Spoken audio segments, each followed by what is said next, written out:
Mix by DJ Ram Kumar Kalapati Madhubani. Mix by DJ Ram Kumar recording by Sapna music. करबै खूबे मस्ती जाई के अपन बसती अइले शंकरात करबै खूबे मस्ती जाई के अपन बसती अइले शंकरात। दही चूड़ा के ले बैसुआ दलाई मुड़ी जिंदाबाद। दही चूड़ा के ले बैसुआ दलाई मुड़ी जिंदाबाद। 14 जनवरी के माल से मिलबै न होतै नाराज। दिलबा तिलक कुट के ले बैसुआ दही चूड़ा जिंदाबाद। दही चूड़ा के ले बैसुआ दलाई मुड़ी जिंदाबाद।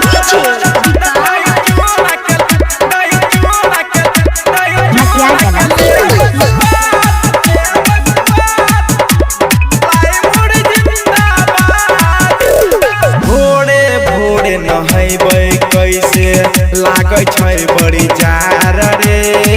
माई हमर बनैलकै खिचड़ी आचार रे।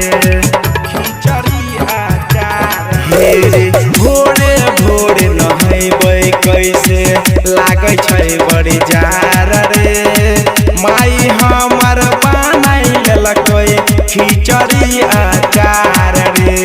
14 जनवरी के पतंग उड़ैबै हो के आजाद। 14 जनवरी के पतंग उड़ैबै हो के आजाद। दही चूड़ा के ले बैसुआ दलाई मुड़ी जिंदाबाद। दही चूड़ा के ले बैसुआ दलाई मुड़ी जिंदाबाद।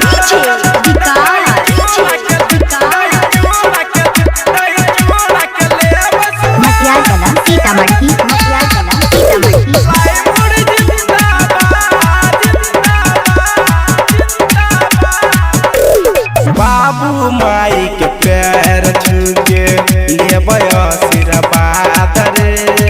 कहै छै करण सिंह अजित अभिषेक हंसराज रे।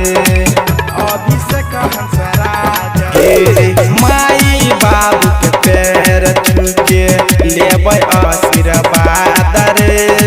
कहै छै करण सिंह अजित अभिषेक हंसराज रे। दोस्त महीम के घर बुलाई के खिलेबै प्रसाद। दोस्त महीम के घर बुलाई के खिलेबै प्रसाद। दिलबा तिलक के ले बैसुआ दही चूड़ा जिंदाबाद। दिलबा तिलक के ले बैसुआ दलाई मुड़ी जिंदाबाद। Mix by DJ Ram Kumar Kalapati Madhubani.